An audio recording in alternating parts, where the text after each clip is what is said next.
सभी पत्रकार बंधुओं को नमस्कार। आज सुबह मनीष सिसोदिया जी ने, दिल्ली के शिक्षा मंत्री ने, सीबीआई छापे के बारे में और किस तरह से कई जगहों पर पूरे देश में सीबीआई के छापे मारे गए, इसके बारे में डिटेल में आपको बताया। एक बात साबित हो गई कि सीबीआई के इतने बड़े छापेमारी के बाद 31 स्थान की, 22 स्थान की, 25 स्थान, लंबे चौड़े छापेमारी की बाद भी, जिसका घंटों तक प्रचार किया गया कि बहुत बड़ा छापा पड़ गया है, सीबीआई अब तक कुछ नहीं बता पाई, सरकार अब तक कुछ नहीं बता पाई, मोदी जी की सरकार कुछ नहीं बता पाई कि क्या निकला, इन छापों में उन्हें क्या मिल गया, कहां से करोड़ों की बरामदगी हो गई, कहां से सोना मिल गया, कुछ उनको पता नहीं चल पाया। दूसरी बात, एक्साइज पॉलिसी को लेके एक एक चीज करके साफ तस्वीर सामने रखी गई कि उसमें दूर दूर तक कहीं कोई हेरा फेरी नहीं की गई। लेकिन वही रटाया रटाया बयान भाजपा के लोग बार बार बोल रहे हैं। एक ही रटा रटाया बयान, 144 करोड़ की माफी, 30 करोड़ की माफी। अरे उसकी असलियत तो जानो, समझो तो। आपको समझना ही नहीं है, क्योंकि जो हमने बार बार कहा वही फिर दोहरा रहा हूं कि मुद्दा शराब नहीं है। मुद्दा अगर शराब नीति होती तो सबसे बड़ा छापा तो पड़ना चाहिए था गुजरात में, जहां जहरीली शराब से 100 से ज्यादा लोग मर गए, जहां पे 10,000 करोड़ से ज्यादा जिस गुजरात में नकली शराब का धंधा होता है, छापे तो वहां पड़ने चाहिए थे ईडी और सीबीआई के। मुद्दा है अरविंद केजरीवाल की बढ़ती हुई लोकप्रियता। मुद्दा है दिल्ली जीते, पंजाब जीते, अब गुजरात कैसे पहुंच गए। मुद्दा है जो बात दिल्ली में करने की कहते हैं और करके दिखाते हैं केजरीवाल, वही योजनाएं गुजरात में अनाउंस कर रहे हैं, और वही फ्री की बिजली, वही शिक्षा, वही स्वास्थ्य की व्यवस्था गुजरात में कैसे देने की बात कर रहे हैं केजरीवाल। और इसके कारण से उनके दो जो सबसे लोकप्रिय मॉडल हैं, शिक्षा के और स्वास्थ्य के, उसको बदनाम करो। बदनाम करने के लिए पहले स्वास्थ्य मंत्री को जेल में डालो, अब शिक्षा मंत्री को जेल में डालने की तैयारी करो। और कल मैं भाजपाइयों की बौखलाहट देख रहा था, सारे के सारे भाजपा के नेता ऊपर से लेकर नीचे तक हैरान थे। न्यूयॉर्क टाइम्स में कैसे छप गया केजरीवाल के शिक्षा मॉडल का पूरा मामला, न्यूयॉर्क टाइम्स में कैसे छप गया मनीष सिसोदिया की शिक्षा क्रांति, कैसे ये फोटो छप गई। अरे न्यूयॉर्क टाइम्स को तो छापना ही नहीं चाहिए था। और जानते क्या कह रहे थे टीवी चैनल पे, कह रहे ये न्यूयॉर्क टाइम्स तो जो है वो देश के खिलाफ खबरें लिखता है। न्यूयॉर्क टाइम्स तो ऐसा अखबार है जो भारत के खिलाफ कुछ लिखता ही नहीं। तो मुझे एक खबर मिल गई इसी न्यूयॉर्क टाइम्स की। ये क्या लिखा हुआ है, Narendra Modi's rise in India. ये किस में छपा हुआ है, न्यूयॉर्क टाइम्स में। कब, 2013 में। और 2019 में इसी न्यूयॉर्क टाइम्स में हमारे देश के प्रधानमंत्री जी आर्टिकल लिखते हैं, और उनके ट्रॉल, उनकी आईटी सेल की आर्मी, आपको याद होगा ये फर्जी फोटो चलाई थी उन्होंने, चलाई थी नहीं चलाई थी, एक फर्जी फोटो चलाई कि नरेंद्र मोदी जी की तारीफ कौन कर रहा है, न्यूयॉर्क टाइम्स कर रहा है। उसके बाद न्यूयॉर्क टाइम्स ने खंडन छापा कि नहीं साहब, हमने मोदी जी के बारे में ऐसा कुछ नहीं लिखा जैसा उनकी आर्मी चला रही है, आईटी सेल की फौज चला रही है। तो नरेंद्र मोदी जी, आपके बारे में न्यूयॉर्क टाइम्स अगर खबर ना लिखे तो आप झूठी खबर फोटो एडिट करके अखबार में एक फेक खबर बना के उसको चलवाते हैं अपनी ट्रोल आर्मी से, और उसको कहते हैं कि देखिए देखिए मोदी जी की लोकप्रियता कितनी बढ़ रही है। और असली फोटो जो मनीष सिसोदिया की छपती है न्यूयॉर्क टाइम्स में, केजरीवाल के शिक्षा मॉडल की असली चर्चा जो न्यूयॉर्क टाइम्स में होती है, उसको मानने के लिए तैयार नहीं हो रहे आपके लोग। इतनी नफरत क्यों है दिल्ली के बच्चों से, दिल्ली के टीचर्स से, दिल्ली की शिक्षा से इतनी नफरत क्यों है आप लोगों के मन में? मैं भाजपाइयों से पूछना चाहता हूं, इतनी नफरत? जिस न्यूयॉर्क टाइम्स में अपनी खबर छपवाने के लिए लालायित रहते हो, और 2013 में एक खबर छपी भी है मोदी जी के बारे में, जिसको आप बता रहे थे कि वो हमेशा भारत के खिलाफ लिखता है, उसको आप मनीष सिसोदिया की खबर पे छपने पे नहीं मानते। दूसरी चीज, आपको क्या लगता है इस तरह की सीबीआई से, ईडी से, बंदर घुड़कियों से आम आदमी पार्टी रुक जाएगी क्या? अरविंद केजरीवाल जी रुक जाएंगे क्या? उनका भारत को दुनिया का नंबर 1 देश बनाने का सपना और मिशन रुक जाएगा क्या? नहीं रुकने वाला है मोदी जी। और आपने तय कर दिया, ये लड़ाई छेड़कर, आपने तय कर दिया ये जंग छेड़कर कि 2024 की लड़ाई मोदी बनाम केजरीवाल होगी, क्योंकि लोग पूछते थे मोदी बनाम who, Modi versus who, Modi के खिलाफ कौन?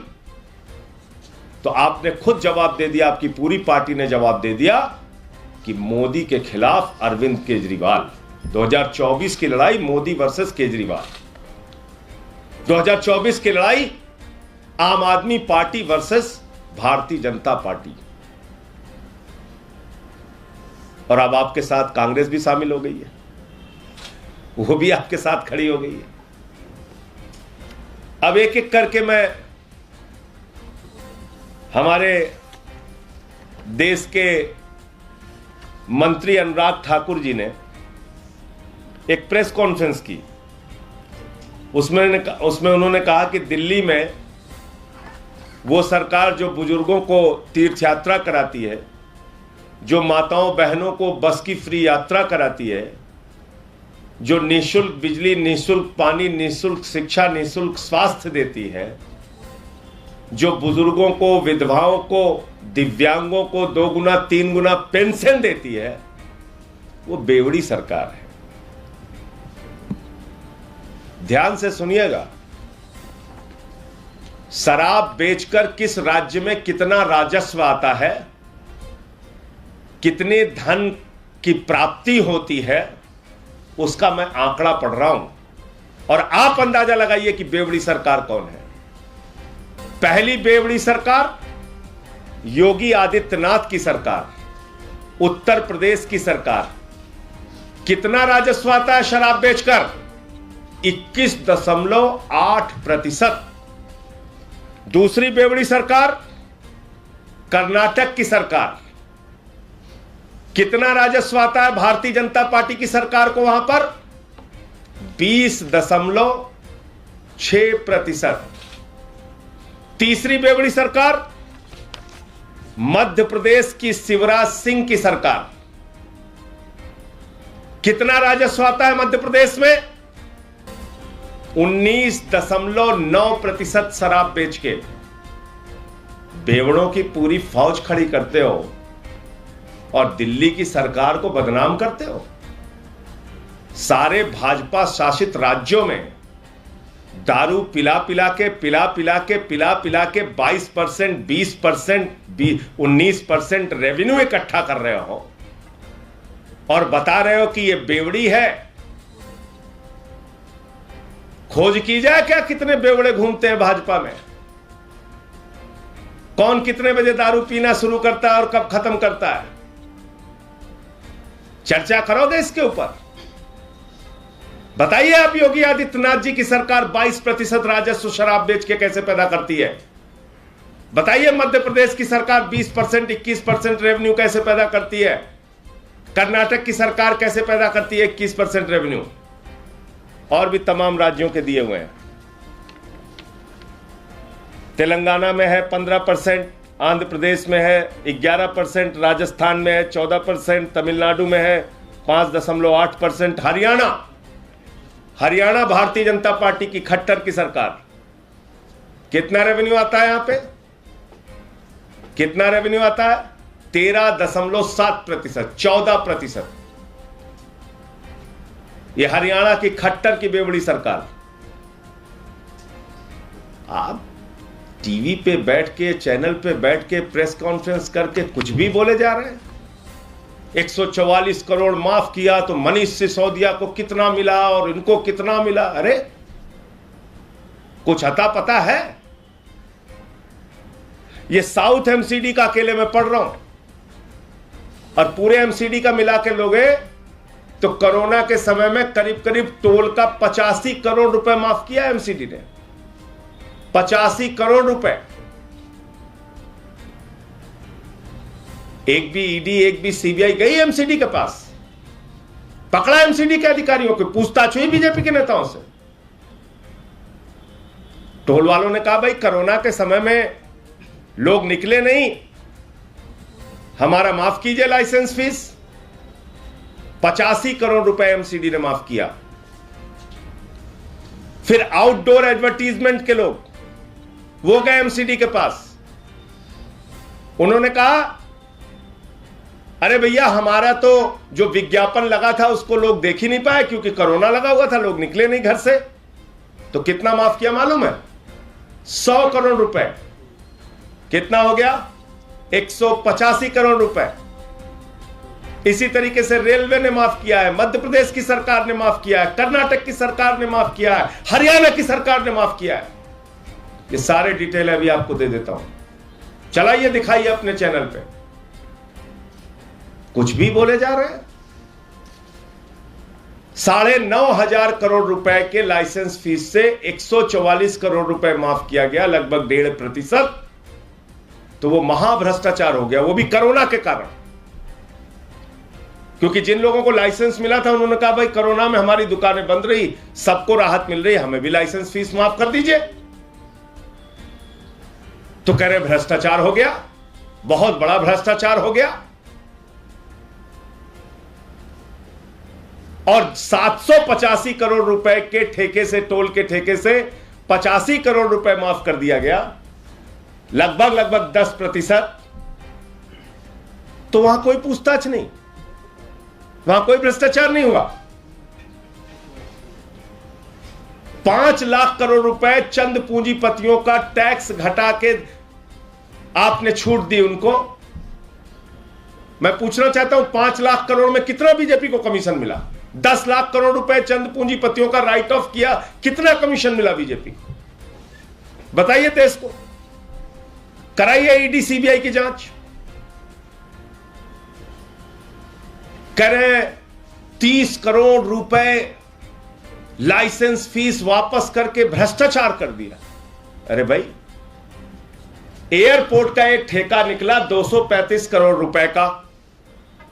उस एयरपोर्ट का ठेका देने में शर्त थी कि अगर जीएमआर लाइसेंस की परमिशन देगा, अनुमति देगा, तब वहां पर वो कंपनी अपना काम कर पाएगी, और नहीं अगर अनुमति देगा तो काम नहीं कर पाएगी, उसका पैसा वापस किया जाएगा।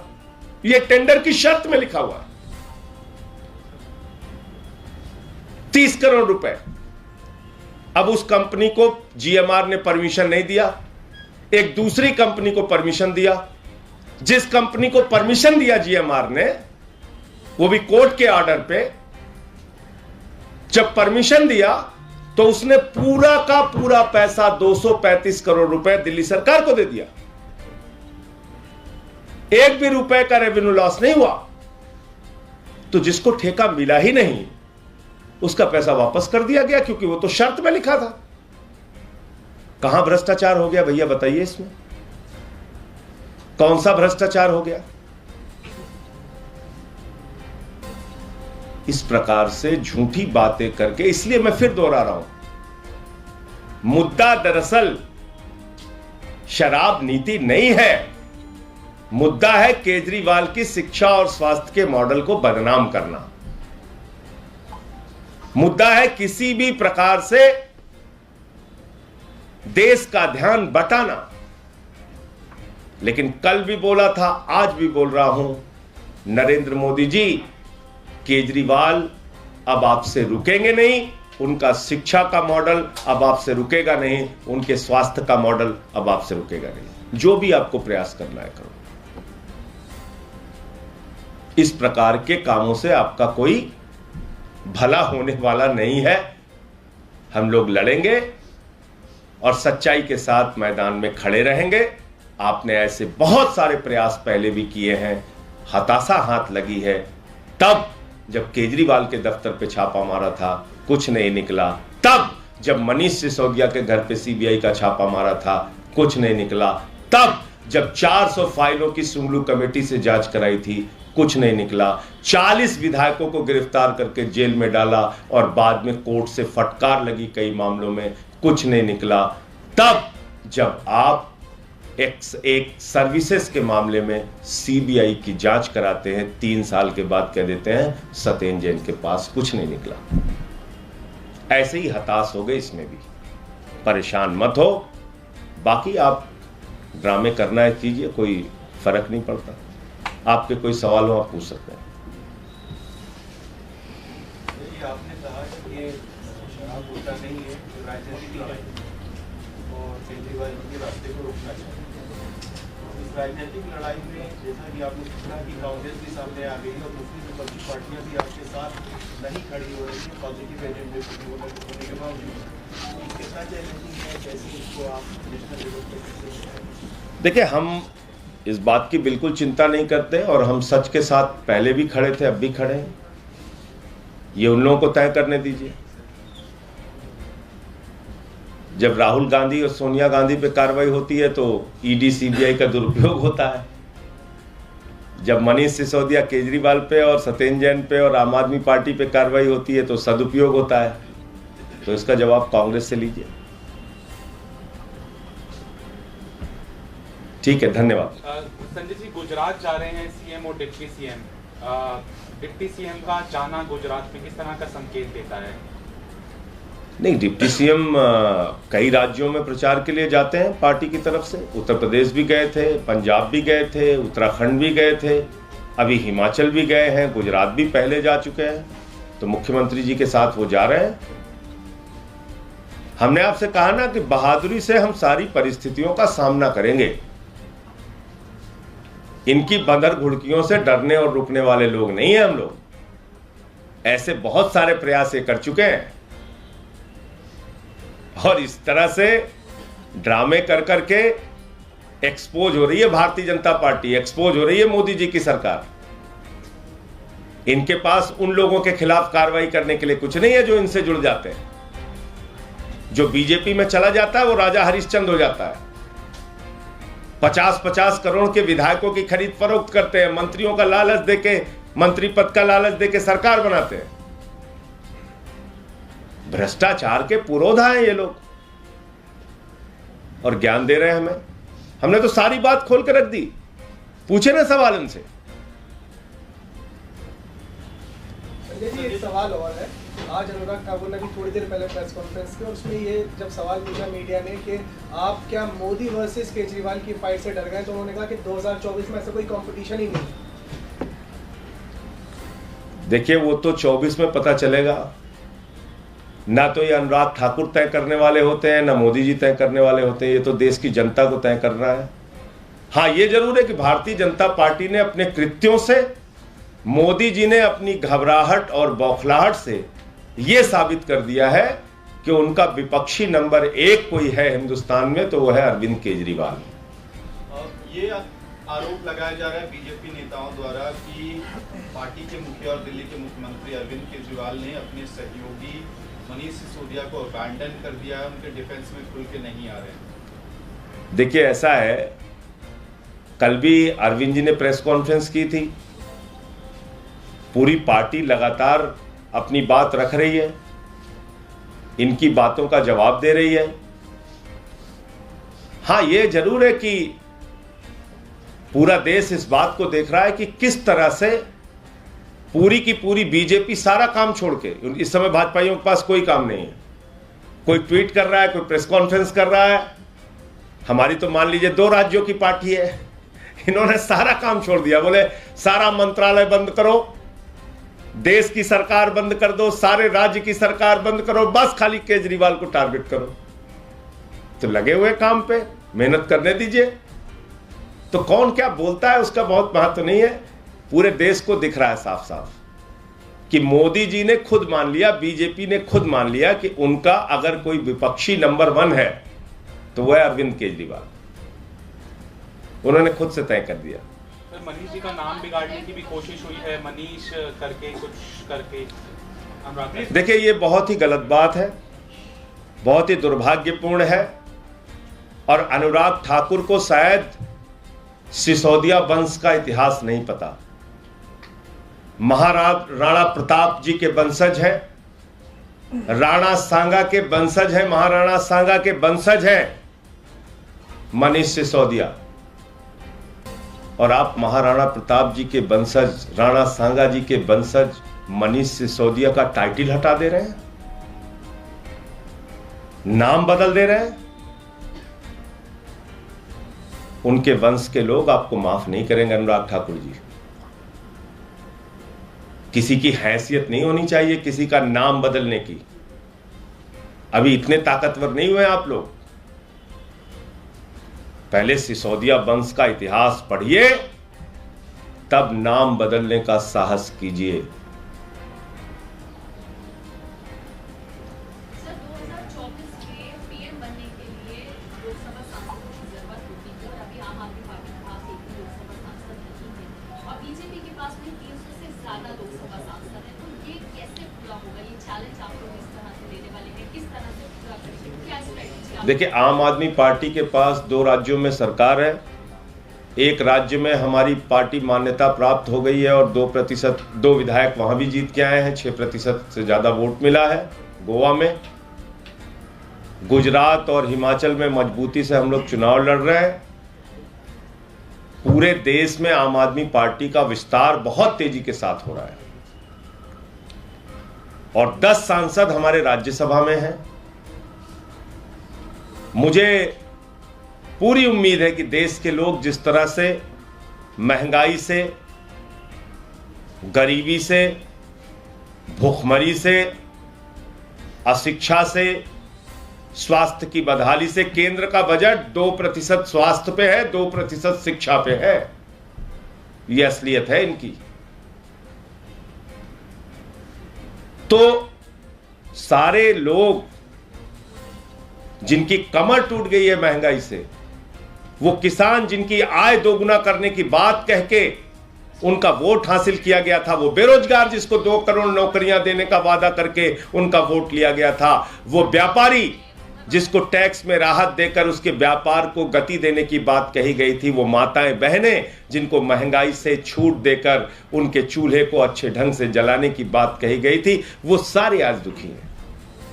वो लोग जो इंतजार कर रहे थे कि काला धन आएगा, काला धन आएगा, 15 लाख आएगा, 15 लाख आएगा, काला धन 2 गुना 3 गुना बढ़ गया स्विट्जरलैंड की बैंक में।